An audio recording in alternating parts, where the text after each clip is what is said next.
in defensively. And we get a stop going in the half. 1, 2, 3. Attack, attack, attack.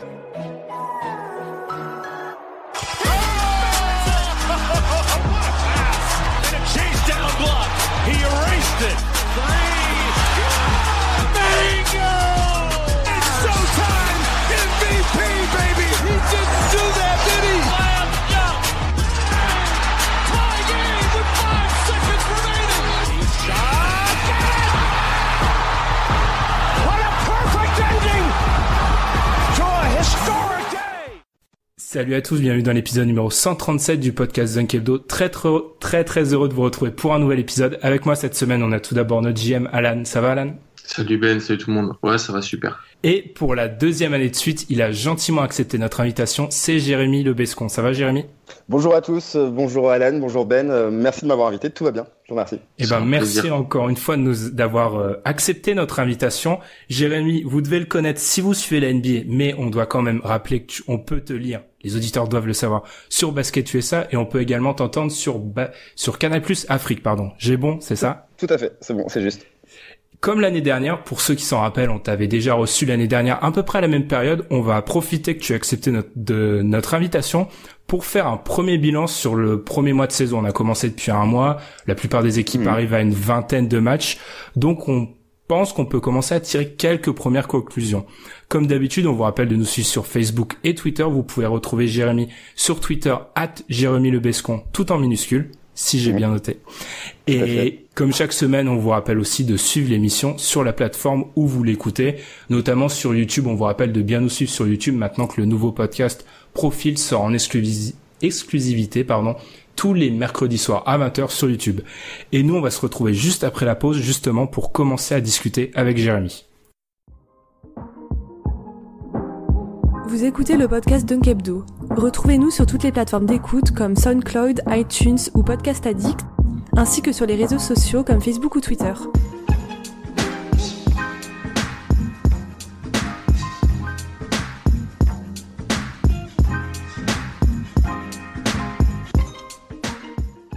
Avant de vous laisser avec la suite du podcast, c'est le Ben du futur ici qui vous parle, le Ben après montage. Je me permets de couper le flow du podcast juste pour vous dire que c'est un épisode malheureusement avec lequel on a eu pas mal de soucis techniques, en grande partie à cause de moi, à cause de problèmes de connexion, ce qui fait qu'on a dû couper un petit peu dans le vif dans pas mal de passages, notamment en fin d'épisode. C'est pour ça que j'ai préféré glisser ce petit message. Je m'excuse de la part de toute l'équipe par rapport à ça. Il y a des petits moments où on a quelques petits problèmes de son. Dans ce genre de cas, on préfère toujours couper le podcast, ce qui fait que parfois, il y a peut-être des petites séquences dont vous n'allez pas entendre parler, vous allez comprendre certaines références à par exemple Danny Green, vous n'allez pas trop les comprendre, parce qu'on a dû par exemple couper un petit passage sur les Raptors. On s'en excuse, ce qui fait aussi que la donnée à la fin que j'ai avancée, comme quoi on aurait parlé de toutes les équipes, est fausse, sachant qu'il y a certains passages qui ont été coupés. Voilà, je tenais à insérer ce petit message on s'excuse, pour nous excuser. On a vraiment essayé de faire du mieux qu'on pouvait avec la qualité de son qu'on avait. On remercie Jérémy encore une fois pour sa patience. Et moi, je vous laisse avec le flow classique du podcast que vous allez retrouver dans quelques secondes. Avant de te demander ton bilan de la saison, Jérémy, je pense qu'on est obligé de parler d'une équipe en particulier, ce sont les Lakers.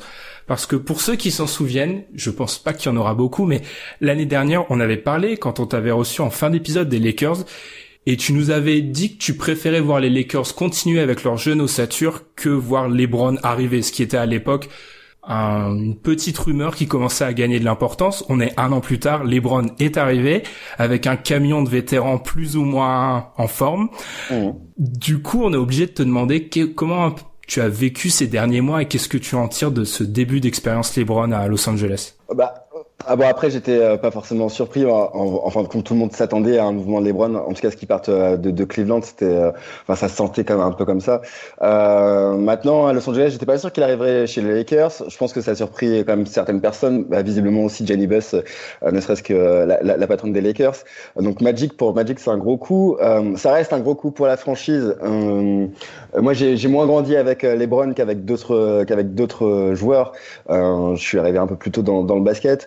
C'est un joueur formidable et après forcément il change énormément de choses à chaque fois où il arrive dans une autre franchise. Donc je m'attendais.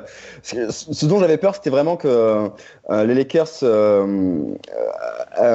arrivent à obtenir LeBron, mais via un échange et surtout en envoyant des jeunes tels que Brandon Ingram, ou Kuzma ou Lonzo Ball ou Julius Randle. Mais bon, finalement Julius Randle est lui parti de lui-même.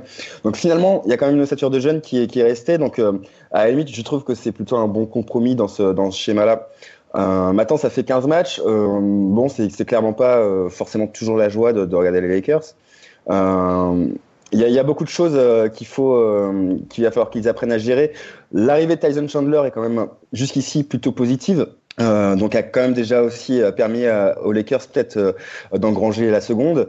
Mais maintenant, est-ce que LeBron est pas parasitaire pour les jeunes? Je parle pas pour l'équipe, hein, mais justement pour le développement des jeunes. Ça, j'en suis pas encore sûr. Voilà. Pour le moment, je trouve que ça apprend encore à jouer ensemble. Ce qui est normal, ça fait que 15 matchs pour les Lakers, mais tout le monde n'arrive pas encore à s'exprimer véritablement, quoi.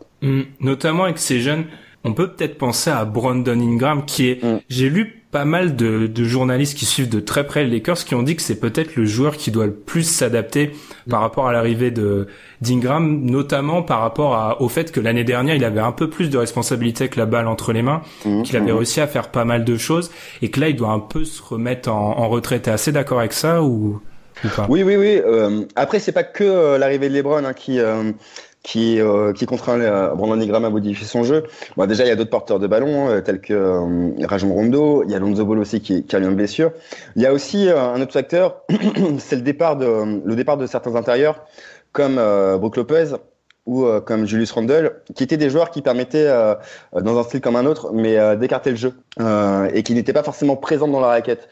On a vu que l'an passé, Brandon Ingram était beaucoup dans la percussion. Il shootait à 3 points avec réussite, mais il shootait peu, ce qui est toujours le cas d'ailleurs actuel, mais il était plutôt dans la percussion. Et aujourd'hui, il y a beaucoup moins d'espace dans la raquette. Et en l'occurrence, on le voit beaucoup moins percuter. Déjà d'une part parce qu'il a pas le ballon, mais aussi parce qu'il est entouré. Les intérieurs comme Javal McGee ou encore comme Tyson Chandler sont beaucoup moins passeurs que l'étaient Randle et Brook Lopez. Donc ce qui crée beaucoup moins d'intervalles pour Brandon Ingram. Et d'ailleurs, on le voit, il est aussi sur des pourcentages de réussite plus faibles, même lorsqu'il percute. Donc il y a tout un il y a beaucoup de choses qui changent autour de lui, et en effet c'est un peu plus compliqué pour lui cette année. Alan, je sais que t'as pas mal regardé les Lakers en début de saison, un peu comme tout le monde. Hein. T'en as pensé quoi en fait par rapport à leur début de saison? Je suis vraiment d'accord avec Jérémy sur le cas Ingram. Je pense qu'on en avait parlé d'ailleurs dans la pré-saison, dans les joueurs à suivre pour cette année.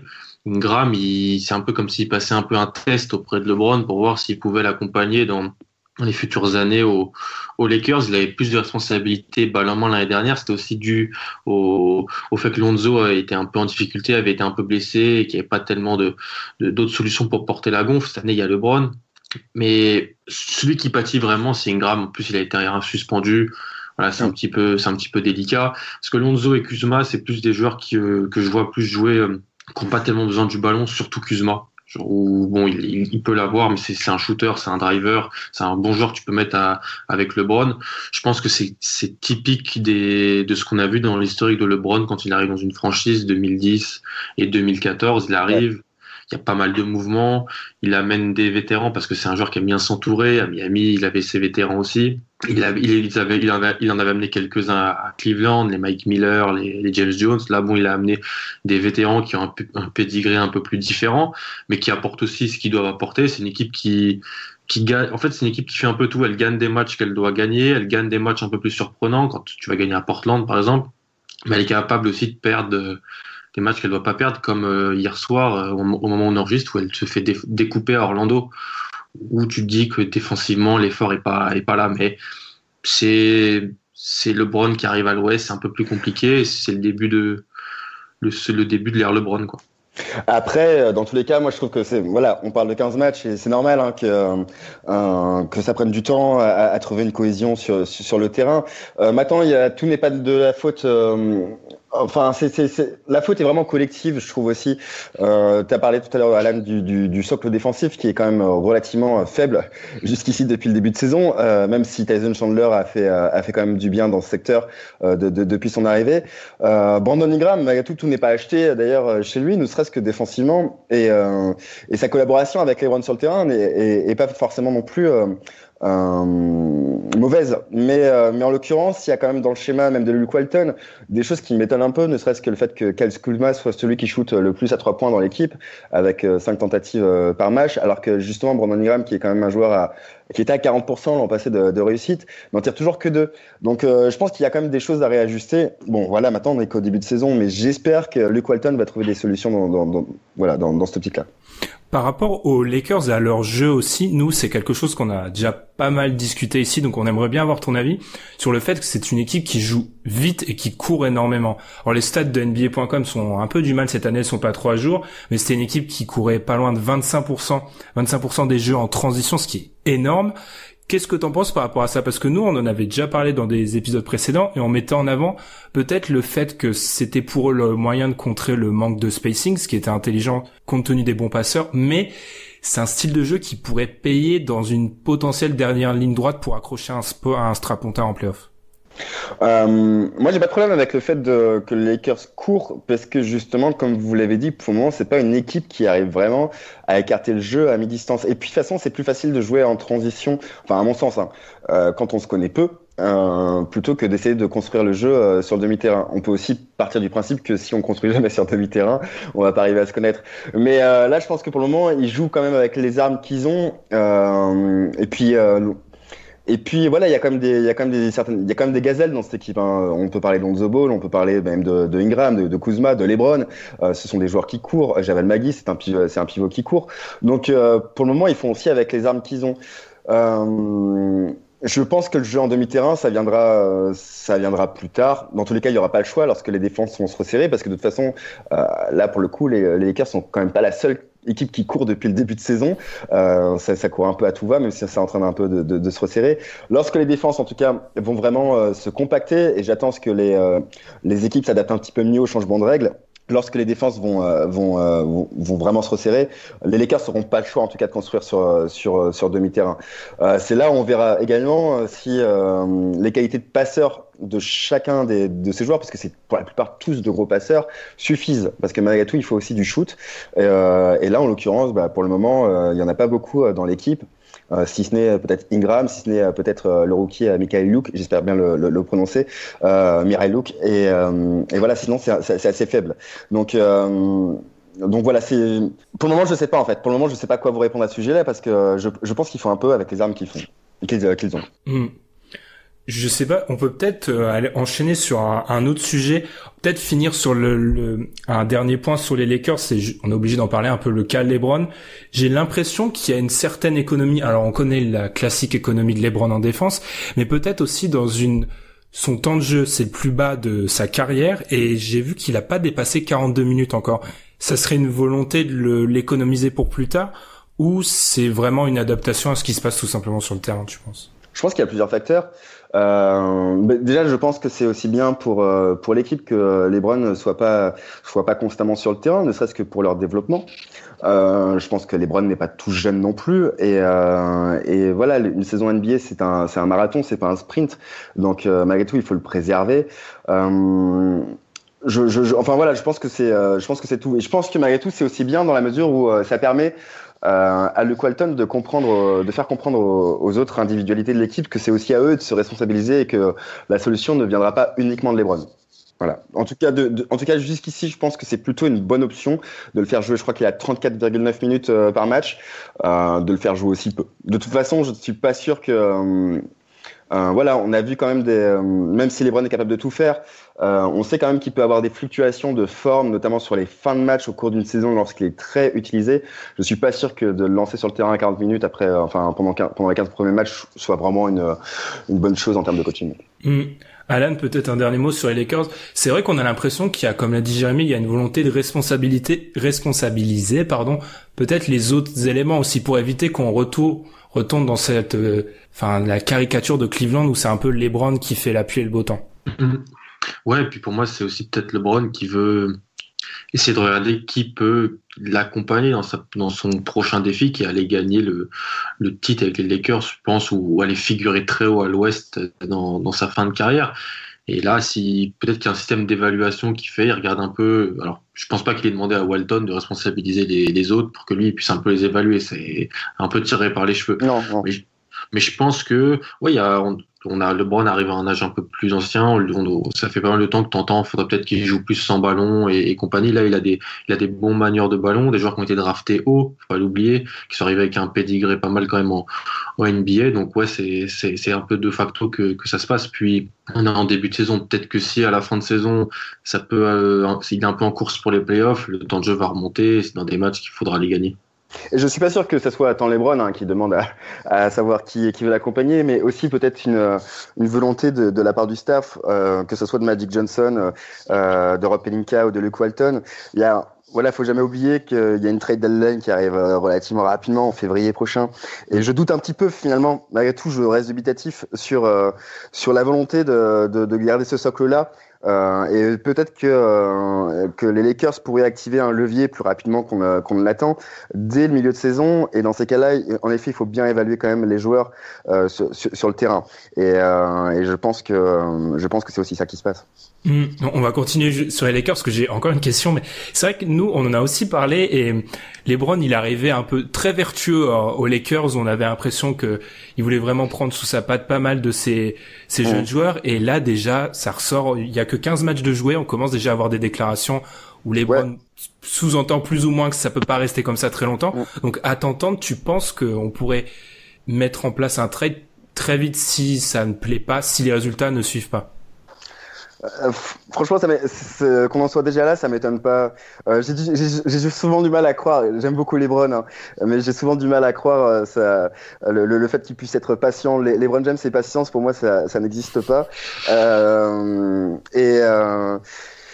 Oui, ça m'étonne pas qu'il soit déjà un peu frustré de la tournure des événements. Et puis il y a pas que ça, enfin malgré tout, il vient pour terminer sa carrière à Los Angeles. Donc alors certes, il a un contrat de 4 ans, mais il faut quand même que les choses se fassent vite. Et puis malgré tout, il y a aussi la pression de Los Angeles. C'est une ville à part, c'est une ville qui veut voir LeBron, et c'est aussi une ville qui veut voir LeBron réussir avec les Lakers. Donc il y a quand même beaucoup de pression cumulée. Il y a aussi la pression que peut ressentir Magic Johnson sur ses épaules. Il a quand même menacé de repartir d'ici 2 ans s'il n'arrivait pas à avoir une star. Heureusement, LeBron James est arrivé, mais tout le monde est finalement un petit peu déjà dos au mur, ne serait-ce que parce que LeBron est déjà là. Et là. Donc en fait, ces déclarations de frustration là ne m'étonnent pas. J'ai pas cru une seule seconde qu'il aurait la patience d'avoir un bilan de 10 matchs et 20 défaites au mois de février et en étant tranquille.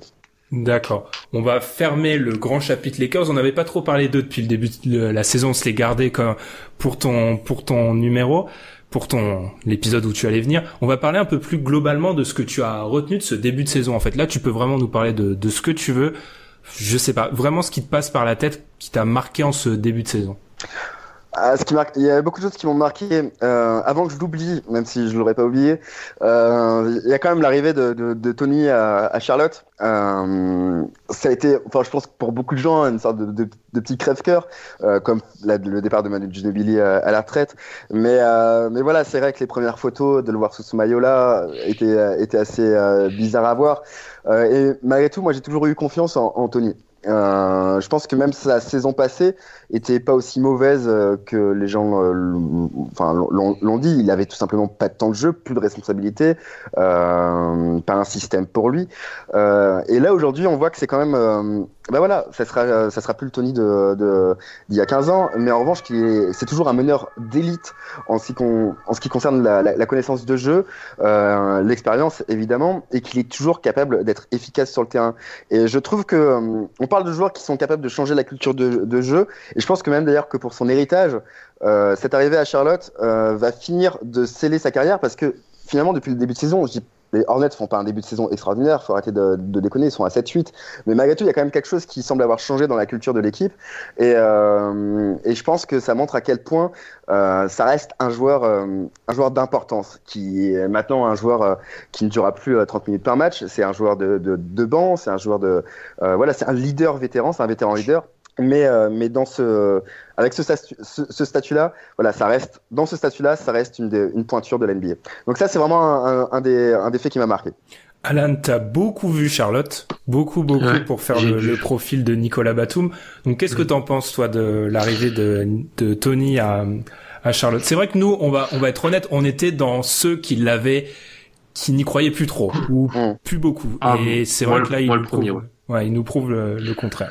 Franchement, je suis super agréablement surpris par le rôle qu'il a réussi à prendre, parce que pour vraiment avoir regardé l'équipe sur les 10 premiers matchs, il est à la fois utilisé sans Kemba Walker et avec Nico Batum quand c'est le banc plus Nico Batum, avec Borrego qui, à l'affiliation Spurs, l'a fait venir, le connaît, c'est qu'il va organiser un peu le jeu avec des feux follets à côté de lui, comme les Malik Monk ou les Miles Bridges, des jeunes joueurs. Tony, il est là pour un petit peu calmer tout ça. Il a quand même toujours des bonnes capacités de drive. Franchement, il a fait des belles pointes au score. Et il est aussi utilisé dans un line-up avec Kemba. C'est-à-dire que des fois, on a les deux guards ensemble. Il y a pas mal d'équipes à l'Est qui jouent avec deux meneurs. Donc, ça permet à Charlotte de pouvoir un petit peu contre-attaquer avec aussi deux meneurs. Kemba Walker fait une grosse partie de saison pour l'instant. Il a un énorme usage. Il a beaucoup de ballons en main. C'était un peu caricatural même. Mais quand Tony est là et même quand Tony prend la place de Kemba, franchement, l'équipe n'est pas si perdante que ça au change, et puis il est meilleur que pas mal de backup à l'Est. Donc ça lui permet de faire des différences, et je suis vraiment agréablement surpris. Je m'attendais pas à ça, franchement. Il y a même un 5 que joue Borrego avec en fin de match Monk, Kemba Walker et Tony Parker. Ce qui est une révolution par rapport à l'année dernière. Mais c'est vrai, il fallait en parler, parce que nous on a tendance à pas assez en parler. C'est vrai que là c'est quelque chose une prédiction sur laquelle on s'est vraiment trompé, c'est que Tony Parker est encore, comme l'a dit Alan, peut avoir des fulgurances, surtout à l'Est, où il fait face à beaucoup de backups qui sont soit inexpérimentés, soit pas très bons, et c'est soit vrai faible. soit très faible. C'est vrai qu'il fait là-dessus énormément la différence. Je sais pas si tu veux continuer là-dessus, Jérémy, ou si t'as un autre fait qui t'a marqué sur ce début de saison. Après, c'est assez vaste, parce que je ne sais pas comment vous vivez ce début de saison, mais je trouve que finalement c'est un des plus excitants depuis un moment. Il y a eu tellement de changements, et il y a déjà tellement de drames. Il y a déjà tellement de drama. Entre l'affaire Jimmy Butler aux Wolves, l'intégration de Kawhi Leonard et de Danny Green à Toronto, comme l'intégration de DeMar DeRozan et LaMarcus Aldridge aux Spurs, la suspension, on a déjà parlé tout à l'heure et l'affaire qu'il y a eu sur le terrain avec les Lakers. Il y a énormément de choses qui se passent, qui se déroulent. Il y a Boston, je pense que vous voulez en parler par la suite.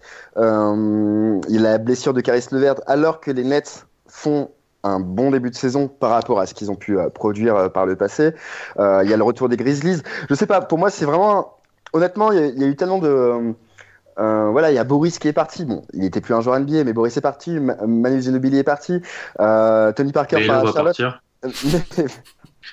Je ne sais pas, j'adore. Mais voilà, il y a aussi le mélodrama, encore un à Houston. Je ne sais pas comment vous le vivez, mais je trouve que c'est vraiment un des débuts de saison les plus excitants depuis longtemps. Voilà. Et donc de fait, il y a beaucoup de choses. Toronto, on sait que je suis un grand amateur de Kawhi Leonard, qui ne joue pas tous les back-to-back, qui n'est pas tout le temps là. Mais voilà, Toronto, ce qu'arrive à faire cette franchise, comment elle s'est aussi relevée finalement de ce qui s'est passé cet été avec cet échange, ce big deal qui s'est passé entre les Spurs et les Raptors, et finalement et le changement de coach évidemment.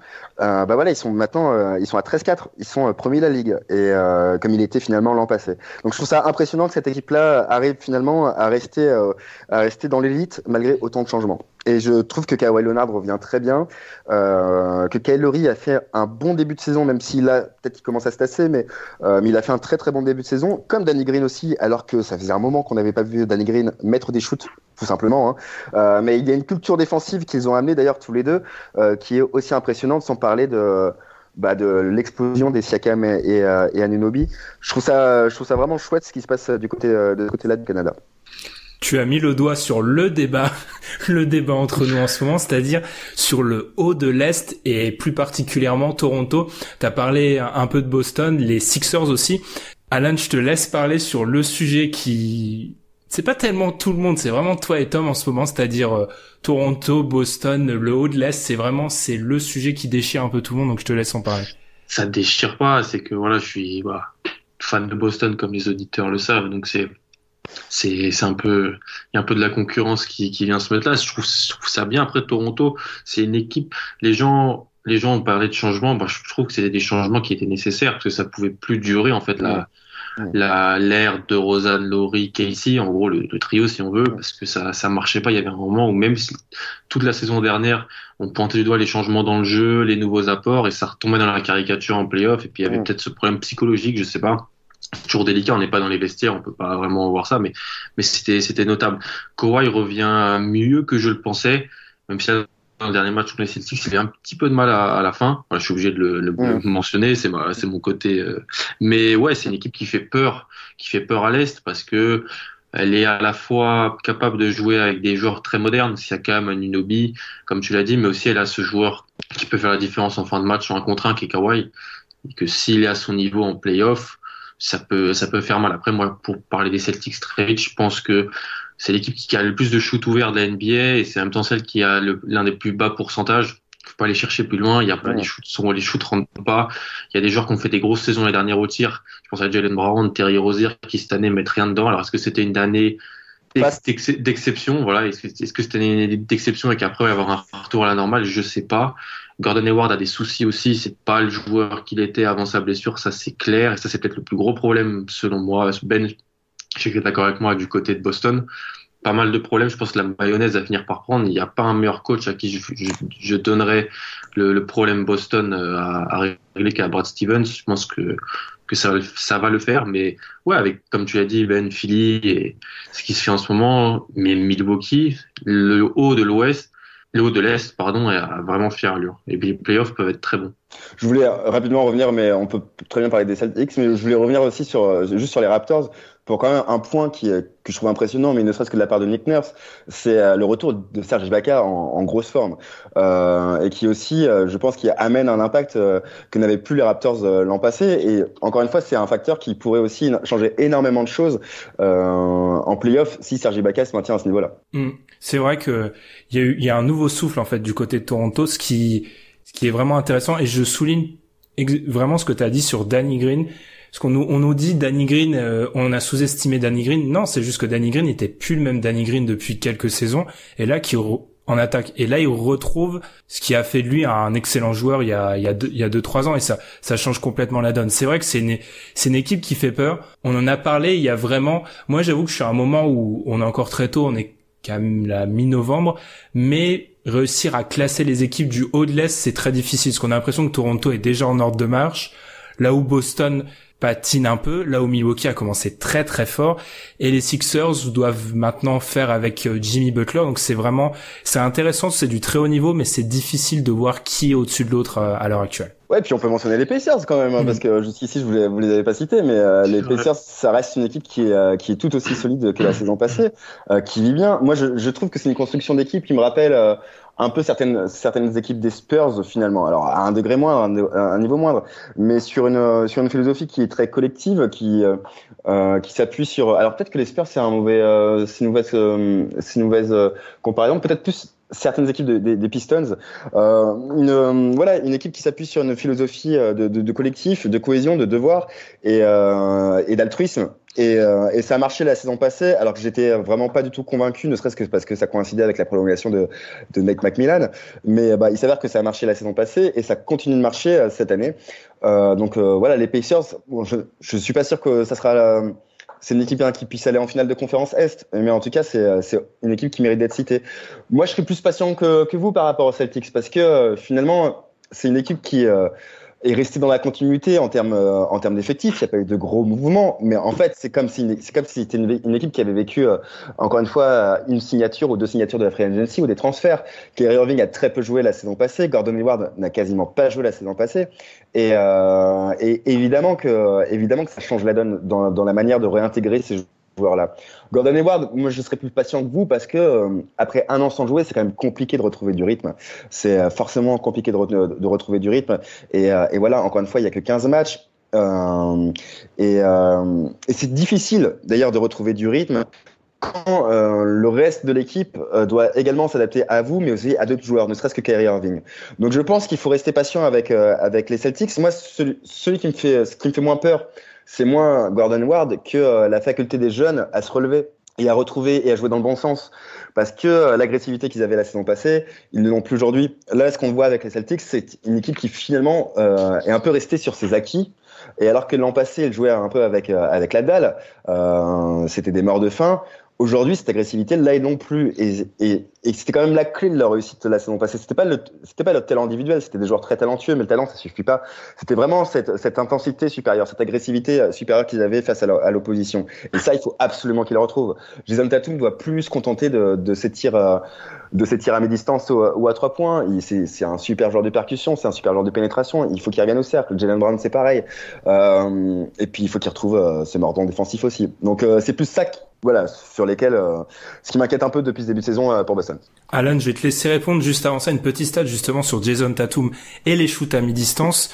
Il en prend presque 30, ça représente 34% de ses tirs et il a un taux de réussite, et c'est ça ce qui est vraiment le plus important, qui est passé entre sa saison rookie et sa saison sophomore, donc cette année, de 43 à 28%.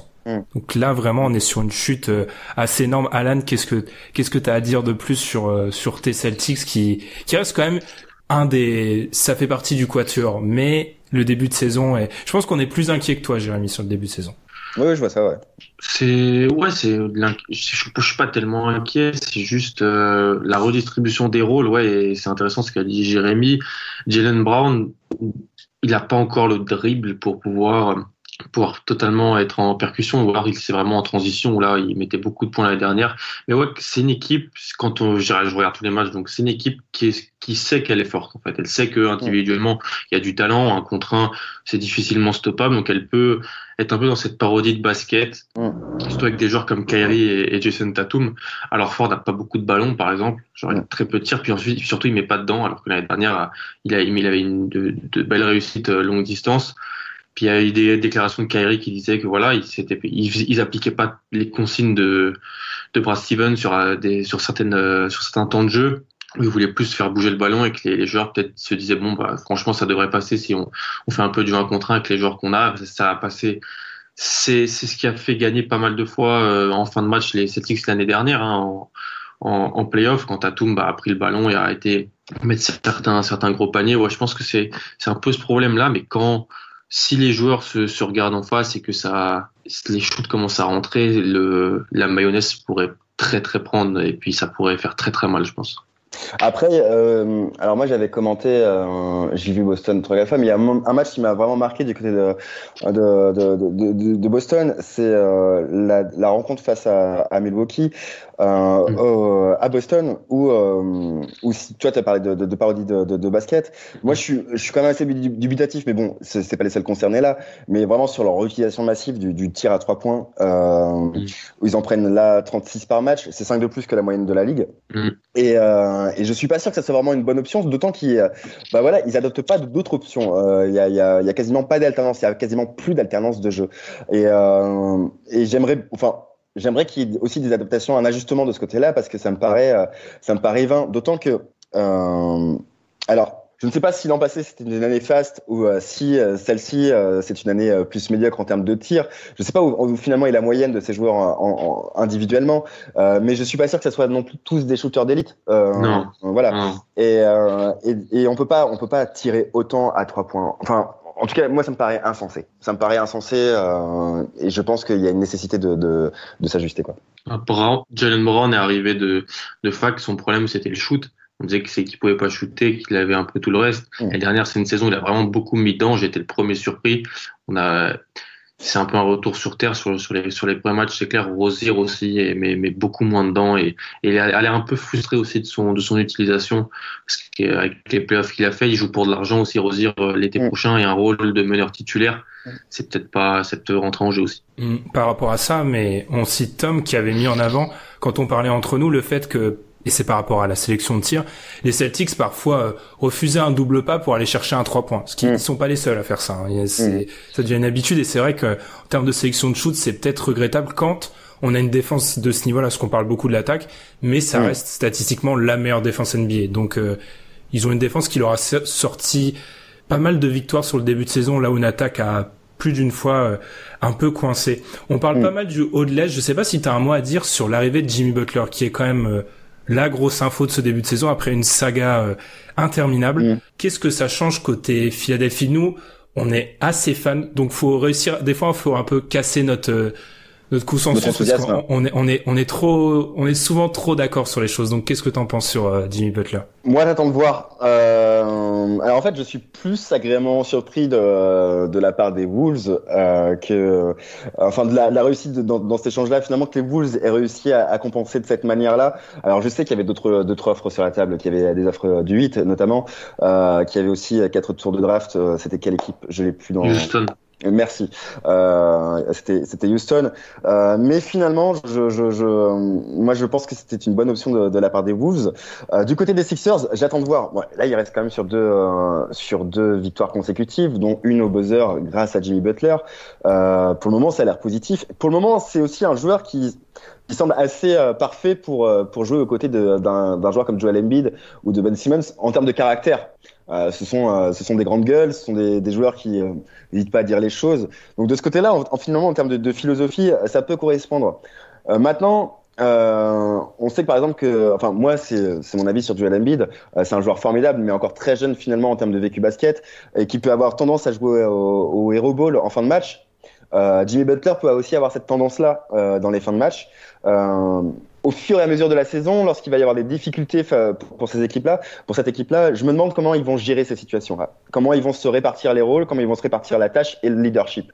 Pour le moment, je suis un peu dubitatif, mais c'est un doute qui est plutôt lié finalement au merdier qu'a foutu Jimmy Butler, parce que j'ai trouvé ça relativement insupportable. Finalement, c'est plutôt subjectif comme doute.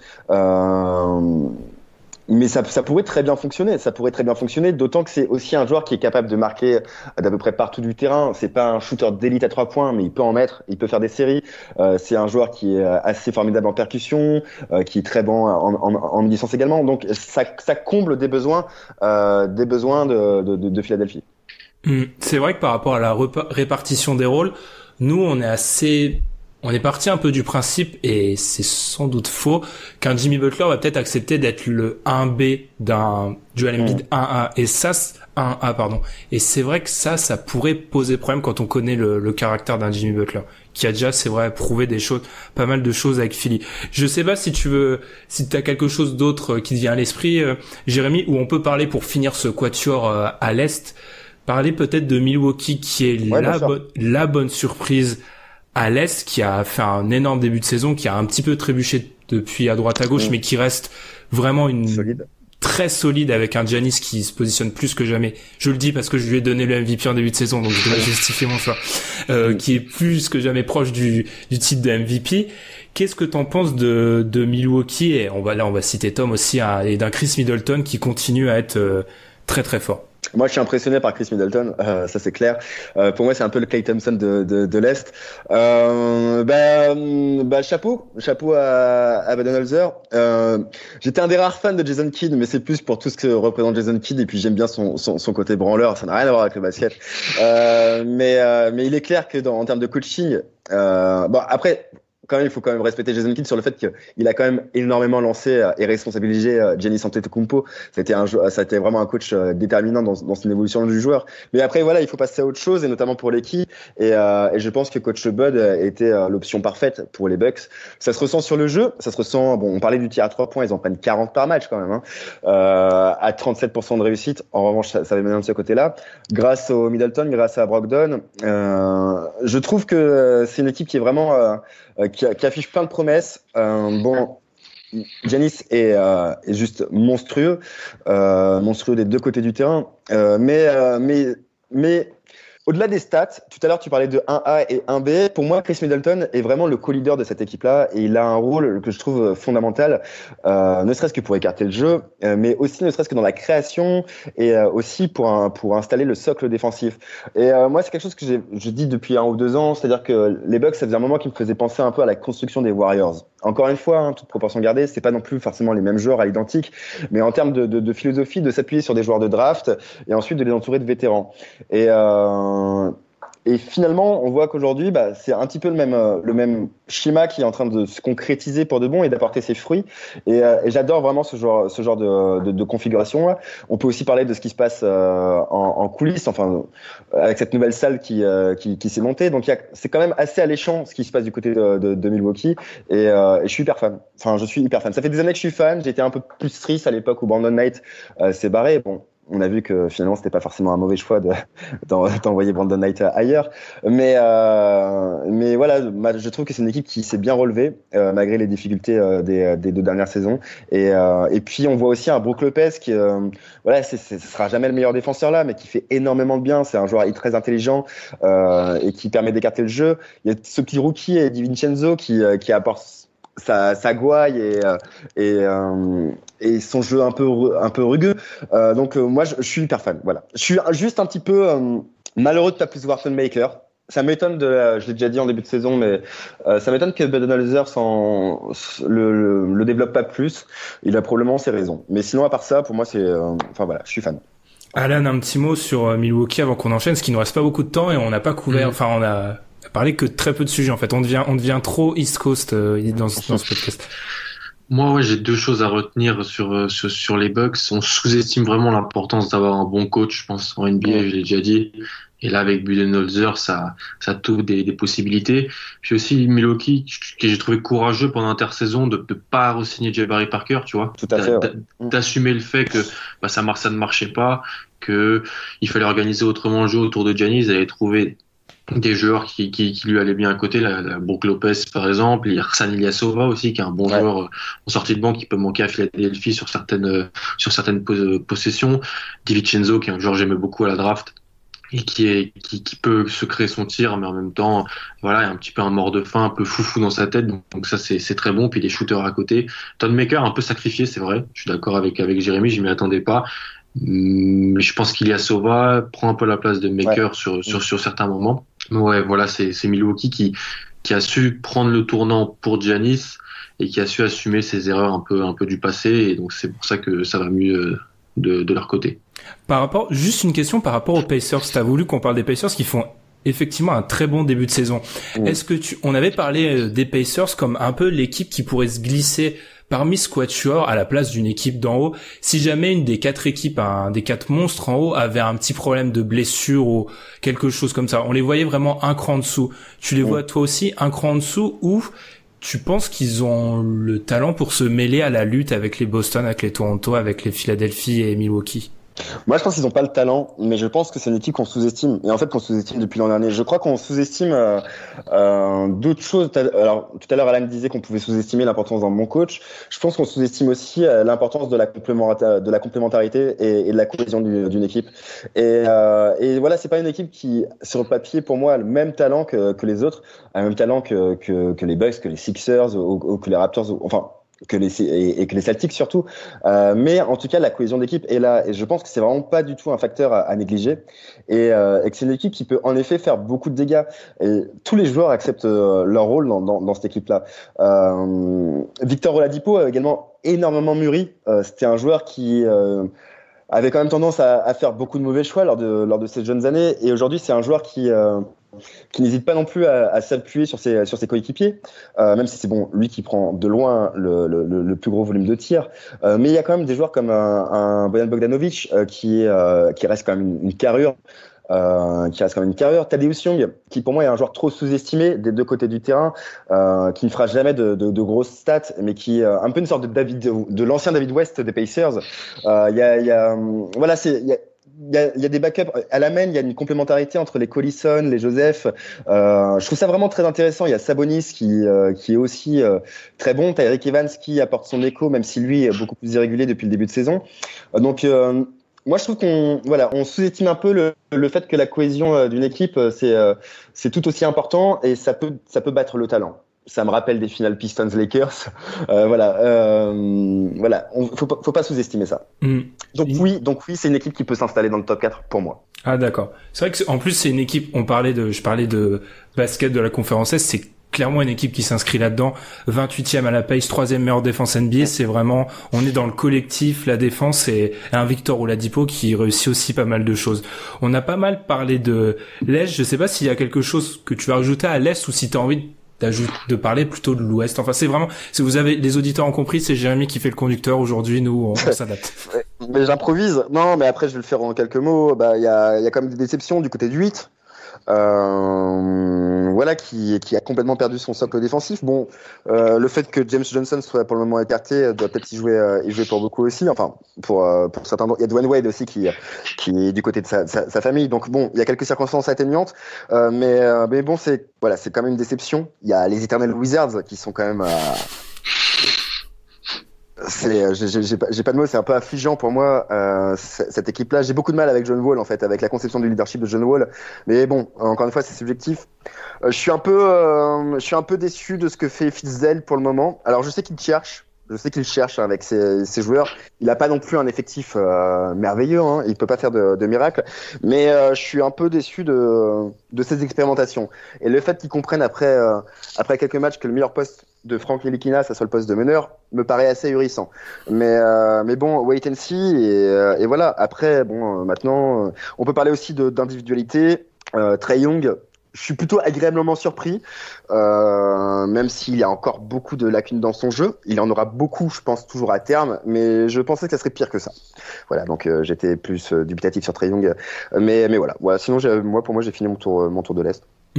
On va peut-être enchaîner avec l'Ouest, et je vais lancer Alan en premier sur cette question, parce qu'on en a déjà discuté entre nous pour te laisser le temps de réfléchir. C'est à l'heure actuelle, bon, on va écarter tout le drama autour de Kevin Durant, Draymond Green, même si moi personnellement ça me fascine. On est arrivé à un moment à l'Ouest où, contrairement à l'Est où on a dit qu'il y avait vraiment ce quatuor qui se détachait, les Warriors semblent au-dessus, même s'il y a un peu de rififi en interne, on les voit au-dessus.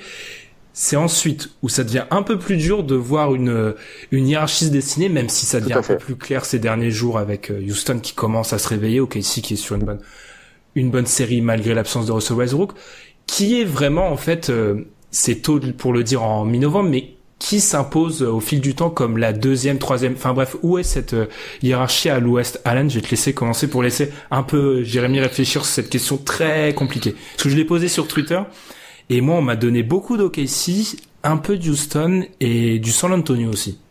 Moi, OKC, j'aime bien. Denver aussi. Denver, une équipe que je pense que c'est le moment pour eux de faire quelque chose.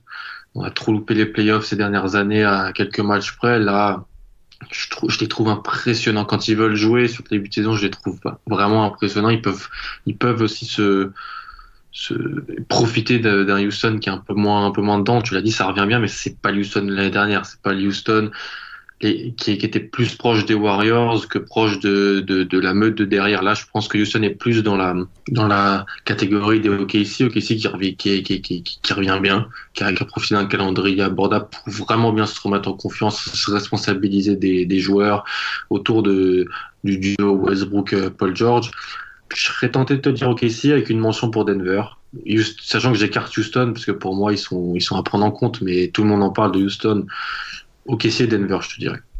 Pas mal. OKC et Denver. J'ai mes quelques réserves sur Denver, mais j'en parlerai peut-être après.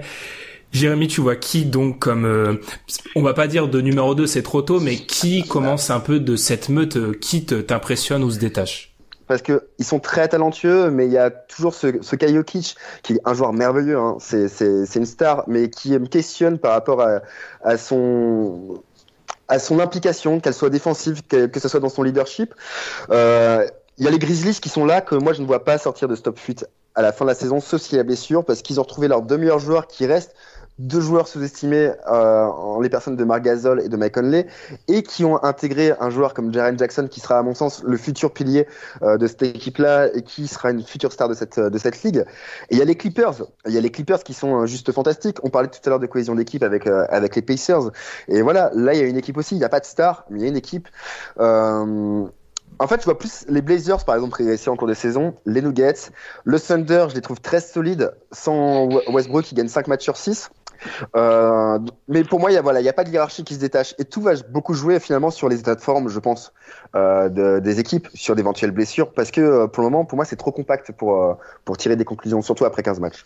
Alors du coup, moi je pense que Houston c'est plutôt une équipe pour laquelle je serais prêt à parier parce que je vois ils ont toujours il y a plus cette continuité de l'année dernière parce qu'il y a eu quelques petits changements auxquels ils ont un peu du mal à s'adapter, puis l'arrivée de Melo, le départ de leur coach défensif qui revient, ça a été un petit peu chaotique, mais ça reste une excellente équipe. Et moi par contre sur Denver, je suis d'accord avec Jérémy, j'ai quelques doutes et je maintiens, j'ai déjà dit la semaine dernière, je vais le redire toutes les semaines, le schéma défensif mis en place ne peut pas tenir sur une série de playoffs et c'est pas étonnant. Regarde leurs 10 derniers matchs, ils passent d'une défense qui était bizarrement top 10 à un moment et elle redescend, elle commence à retourner vers la 20e place et on sait parfaitement que tu peux pas arriver à ce stade dans un endroit si homogène, c'est-à-dire le haut de l'Ouest, avec une défense moyenne, ou plus que moyenne. Donc j'ai vraiment mes doutes sur les Nuggets, moi.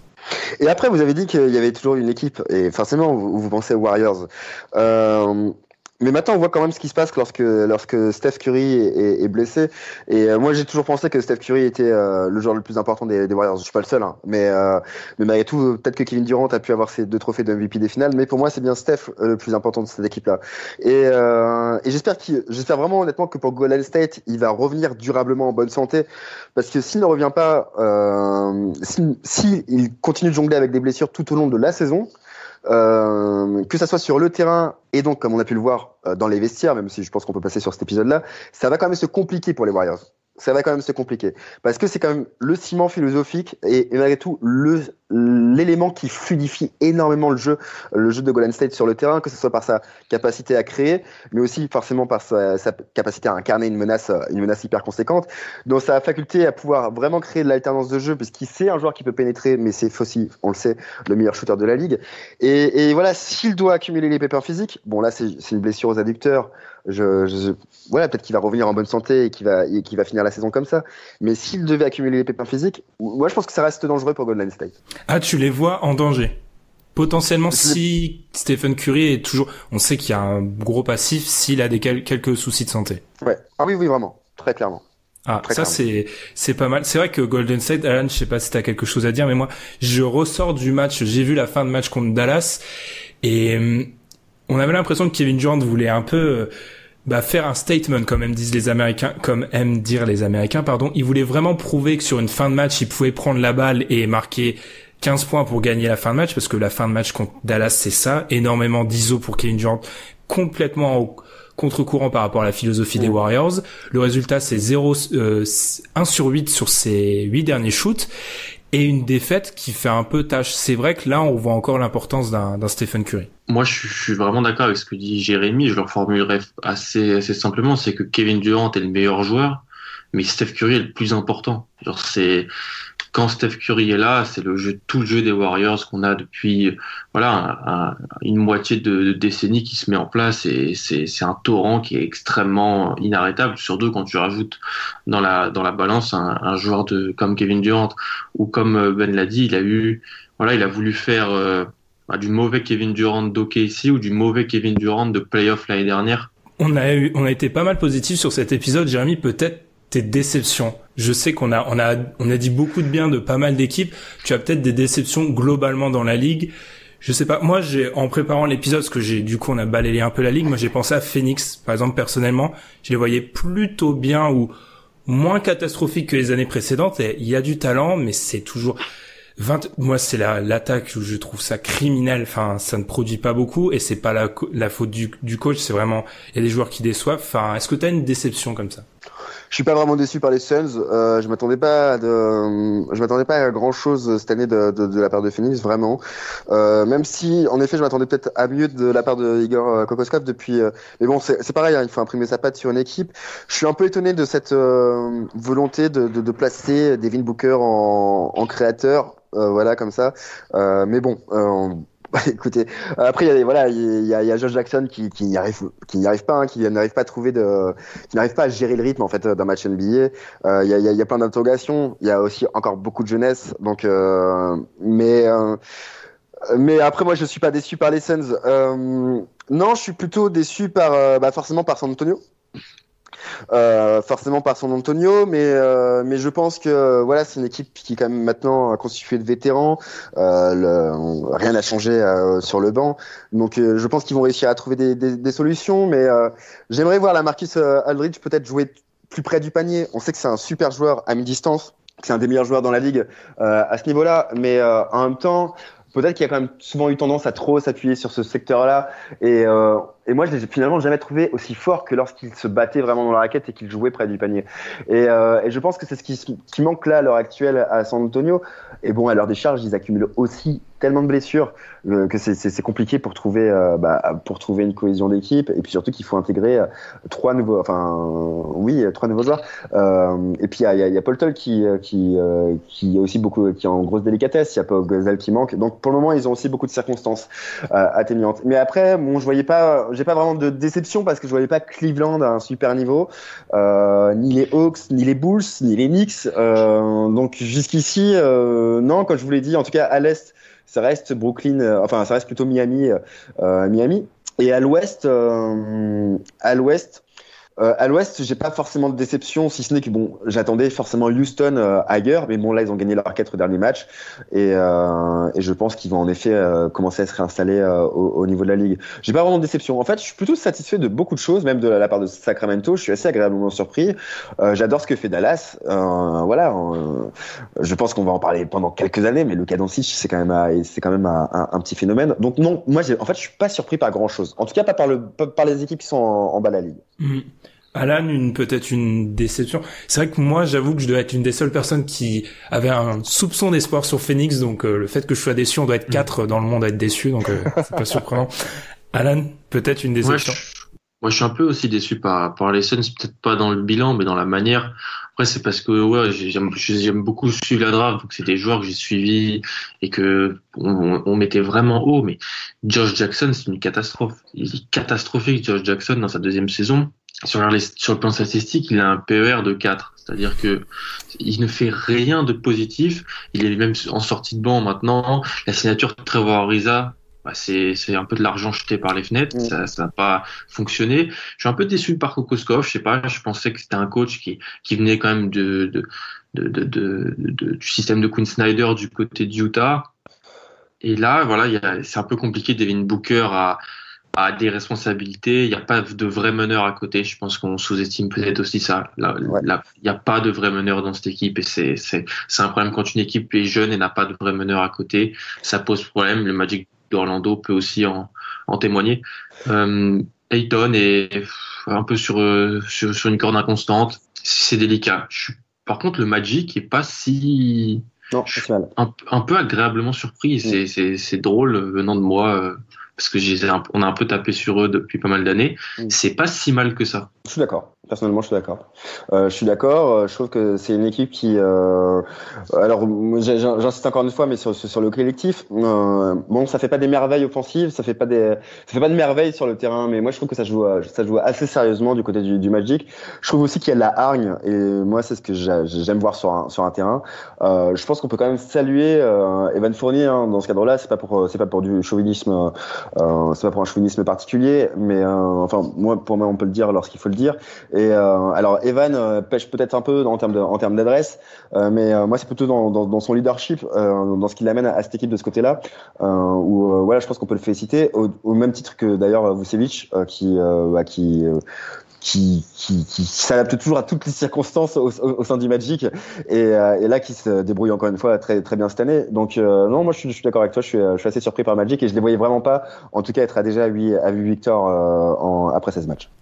Et ben franchement, je pense qu'on a réussi une prouesse. Je pense que toutes les équipes de la ligue ont été citées dans cet épisode. Je vois pas juste pour oui, vas-y. Pour Utah. Si j'ai quand même une déception, c'est quand même pour le moment, ça reste quand même Utah. Et moi, je suis vraiment très déçu par la saison de Donovan Mitchell. Alors, en fait, je suis pas vraiment déçu parce que c'est quand même quelque chose que je voyais un peu venir la saison passée. Je pense que Donovan Mitchell va devoir vraiment apprendre à ouvrir les yeux et à créer.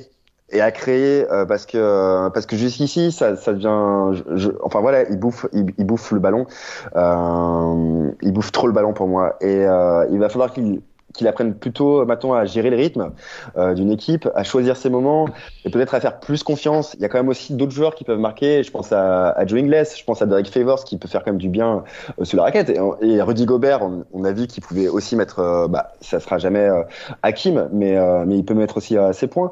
Donc j'aimerais voir Donovan Mitchell peut-être partager un peu plus le ballon. Voilà. Et je pense qu'à partir de là, ça ira peut-être mieux pour le Jazz.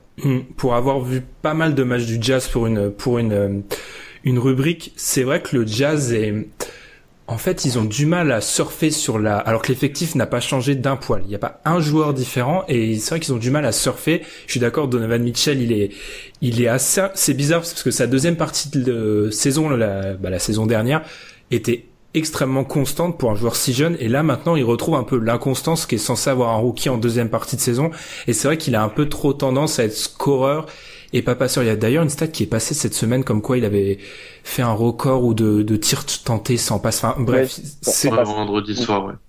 Où vraiment c'est un peu décevant à ce niveau-là. C'est vrai que moi aussi par rapport à Utah, ce que je trouve qui est moins surprenant par contre, c'est qu'un Ricky Rubio met un peu moins dedans. Et quand on regarde les stats avec de l'année dernière et en fin de saison dernière avec un peu à la loupe, on voit que Ricky Rubio mettait énormément et que c'était un petit peu une anomalie dans sa carrière. Ça retombe un petit peu et Utah est un petit peu moins bien et aussi une équipe. T'as cité ça tout à l'heure très brièvement, mais une équipe qui aussi doit s'adapter aux nouvelles règles, sachant qu'elle se base énormément sur sa défense. Tout à fait. Et puis de toute façon, bon, c'est aussi le cas pour Jason Tatum, c'est le cas pour Donovan Mitchell. Les deux joueurs d'ailleurs l'ont admis, mais c'est aussi forcément compliqué. Même quand on est sorti d'une très bonne saison rookie, les défenses s'adaptent aussi. Les défenses vous attendent plus, donc c'est pour ça qu'il faut se montrer un peu plus intelligent dans sa gestion du ballon. Mais ils vont apprendre. Hein. Et puis encore une fois, on est très tôt dans la saison, mais en effet, il va falloir que ça se produise. En tout cas pour ces deux équipes-là, que ce soit pour Tatum avec les Celtics ou pour Mitchell avec le Jazz. J'ai fait le petit calcul dans ma tête. La seule équipe dont on n'a pas cité le nom, c'est Détroit. Donc personne on a quelque chose à dire sur Détroit ou pas, ou on conclut comme ça? Pour moi, je sais pas quoi dire de Détroit. Pour moi, c'est une équipe qui n'a pas encore finalement montré son vrai visage. Je la trouve très inconstante, notamment dans son effort, dans l'investissement des joueurs. Jusqu'ici, ils s'en sortent plutôt bien, hein, puisqu'ils sont dans le top 8. Faudra voir sur le reste de la saison. Je suis toujours un peu perplexe sur Jackson. Je suis un peu perplexe aussi sur la sélection de tir de Blake Griffin. Voilà, pour moi, attendons de voir. Ok, et Alan, quelque chose à dire sur une équipe avec laquelle t'as un sacré passif quand même. Pour nos auditeurs fidèles, il y a quand même un passif avec Détroit qui est assez chargé. Je pense que Casey tire le mieux de ce qu'il peut tirer en fait de cet effectif qui est mal construit, si on peut le regarder, qui est construit sur des événements fortuits. Il y a eu la possibilité de trader pour Griffin, ils l'ont fait, et donc c'est un peu déréglé tout l'effectif. Sur une longue durée parce que Griffin et Drummond sont sous contrat. Il tire le meilleur de ce qu'il peut tirer. Après, c'est un peu compliqué. Il n'y a pas beaucoup de joueurs de qualité. Ça joue souvent à 8, 9. Mais c'est une équipe qui est chiante à jouer parce que Casey est un bon entraîneur de saison régulière. Il sait maximiser Blake Griffin. Stan Johnson est un joueur qui sait qu'il va devoir être signé cet été. Donc, il montre des choses plutôt intrigantes. C'est à voir. C'est une équipe qui est chiante à jouer. Voilà, elle est chiante à jouer, mais elle va pas faire de choses exceptionnelles. Même si elle a gagné à Toronto la semaine dernière, quand même. Ouais, et puis en plus, malgré tout, il y a quand même de l'expérience dans cette équipe, et ça aussi, il faut pas le sous-estimer. Même s'ils jouent peu, mais des joueurs comme Calderon, des joueurs comme Pachulia, sont des joueurs qui apportent dans le vestiaire et qui apportent sur le terrain quand ils sont là, mais qui apportent de la hargne aussi, qui apportent de l'expérience. Je pense aussi à John Lower qui joue quasiment pas. Mais finalement, c'est des éléments qui sont importants. Et puis à terme, moi, je pense que par exemple, un rookie comme Bruce Brown va se montrer. Mais bon, après Dwayne Casey, il a jamais été non plus, il s'est jamais trop appuyé sur ses rookies, donc ça va prendre du temps. Et en effet, tu l'as dit, tu l'as très bien dit, Alan. Pour le moment, il peut pas faire de miracle. Et je trouve que pour le moment, Dwayne Casey, j'ai jamais été un grand fan de Dwayne Casey, hein, ça c'est clair. Mais bon, voilà, c'est un coach qui a été élu entraîneur de l'année et qui s'est fait virer. Et finalement, pour le moment, il montre que c'est quand même pas non plus le dernier des branques. Donc en tout cas, pour le moment, chapeau à lui. Voilà. Mais bon, un Blake Griffin à 6 tirs à 3 points par match, même si pour le moment il est à 36%, je suis pas sûr que ça puisse totalement durer, surtout quand il les prend en sortie de dribble, ce qu'il fait de plus en plus actuellement. Donc voilà, on verra. Disons qu'en solution offensive constante, il y en a pas beaucoup derrière Griffin. Reggie Jackson est catastrophique en termes d'adresse, Reggie Bullock l'est aussi en termes d'adresse. Donc voilà, je pense qu'à un moment ça va coincer quoi. Je pense que forcément il y a pas beaucoup de solutions offensives quoi. C'est vrai que Blake Griffin fait partie de ces joueurs qui se sont le plus, c'est du Maury Ball, et c'est vrai que c'est pas, pour un joueur qui prenait beaucoup de tirs à mi-distance avant, c'est vrai que ça devient un petit peu caricatural des fois. Donc c'est vrai que c'est quelque chose à surveiller. Je pense qu'on va conclure comme ça cet épisode numéro 137 du podcast Dunk Hebdo. Jérémy, on te remercie non seulement pour avoir accepté l'invitation, mais pour ta patience durant nos nombreuses coupures problématiques. On n'a jamais ça, enfin, les auditeurs ne s'aperçoivent jamais quand on a des problèmes, vu qu'on coupe tout. Mais là, Jérémy, il faut l'applaudir parce qu'il a été très patient, parce qu'on a eu énormément, non, mais avec plaisir, les gars, énormément de problèmes. On n'en a jamais eu autant, je pense, depuis bien 1 an et demi. Donc c'est vraiment... écoutez, je suis content de l'avoir vécu avec vous. On rappelle du coup qu'on peut te lire sur Basket USA, on t'entend sur Canal Plus Afrique et on peut te suivre sur @JérémyLeBescon, tout en minuscule sur Twitter. De toute façon, Jérémy sera cité dans le tweet où on vous annoncera le podcast. Pour ce qui est de nous, vous connaissez la chanson, vous nous suivez sur Twitter, Facebook. N'oubliez pas les 5 étoiles sur iTunes, on en est à 106, donc on a dépassé l'objectif de 100. Merci, un grand merci à vous. Il va falloir que je crée un nouvel objectif, parce que si c'est ça, les gens vont plus nous mettre 5 étoiles, donc il faut créer quelque chose.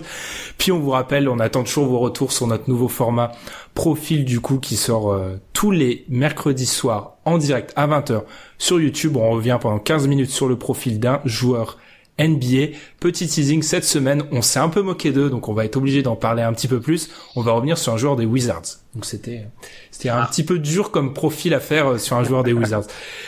Jérémy, on va conclure comme ça. Je te remercie encore une fois d'avoir accepté notre invitation et pour ta patience. C'était très sympa de ta part. Merci à vous et merci de votre invitation. C'est moi, c'était très plaisant. Et nous, on se retrouve la semaine prochaine. Salut!